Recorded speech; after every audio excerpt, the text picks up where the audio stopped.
अस्सलाम वालेकुम जी। तो जी आज मैं आप लोगों के लिए बहुत ही मज़ेदार सी चाट की रेसिपी लेकर आई हूँ। वो चाट जो कि आप बाज़ार में जाते हैं और वो जो ग्रेवी वाली चाट आपको मिलती है स्ट्रीट फूड में, जो हम चाट खाते हैं, वो चाट आज हम अफ्तारी में बनाने वाले हैं और जिसको बनाना बहुत ही ज़्यादा आसान है। तो सबसे पहले हमने एक पैन लिया, पैन में ऑयल ऐड किया, 1 टीस्पून हम इसमें ज़ीरा ऐड करेंगे। ज़ीरा जब अच्छे से भुन जाए तो इसमें 1 कप हमने इमली ऐड की है। इमली आप बीज के साथ ही ऐड करना और इसको अच्छे तरीके से पकाना है। फिर बीज अलग हो जाए तो इसको हमने निकाल देना है छन्नी से, कुछ इस तरीके से। ठीक है जी। अब हम इसमें चीनी ऐड करेंगे, तो 3 टेबल स्पून हमने इसमें चीनी ऐड की है।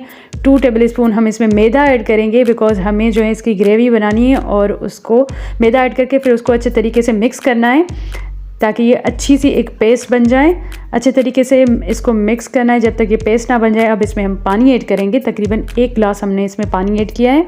उसके बाद जी हम इसमें ऐड करेंगे फूड कलर, ताकि ये दिखने में भी खूबसूरत लगे। और बाहर वाली चाट आपने खाई तो आपने देखा होगा कि ऑरेंज कलर की उसकी जो है ग्रेवी होती है और बहुत ही यमी चाट बनती है ये।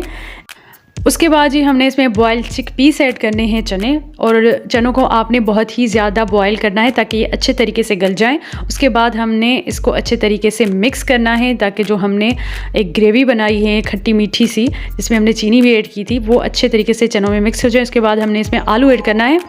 उसके बाद इसको अच्छे तरीके से मिक्स करना है। अच्छा, आलू चाट में बहुत ही मज़े के लगते हैं तो हर चाट में मैं आलू लाजमी ऐड करती हूँ। उसके बाद कुछ वेजिटेबल्स ऐड करेंगे, प्याज, टमाटर, ग्रीन चिलीज़ एंड कोरिएंडर। आप चाहे तो पुदीना भी ऐड कर सकते हैं। उन सारी वेजिटेबल्स को चाट में ऐड करना है। 1/2 teaspoon red chilli powder, salt according to taste, because चनों में भी सॉल्ट मौजूद था, और 1 टीस्पून हम इसमें चाट मसाला ऐड करेंगे। इसको अच्छे तरीके से मिक्स करेंगे। तो लीजिए जी, मज़ेदार सी ग्रेवी वाली चना चाट जो कि आप बाज़ार में जाते हैं तो खाते हैं, जो कि आपके गली के नुक्कड़ में मिलती हैं, वो आप अब घर में भी बना सकते हैं। ठीक है जी। तो कुछ पापड़ी और चाट मसाले के साथ इसको आपने पेश करें। बहुत ही खूबसूरत सी तरीके से आपको जो है इसको इफ्तार के दस्तरखान पे रखना है, और ताकि दिखने में भी ये बहुत ही ज़्यादा मज़ेदार सी लगे और इसको बनाना कितना ज़्यादा आसान है। वीडियो अच्छी लगी तो वीडियो को लाइक कीजिएगा, चैनल को सब्सक्राइब नहीं किया तो सब्सक्राइब कीजिएगा। अल्लाह हाफिज़।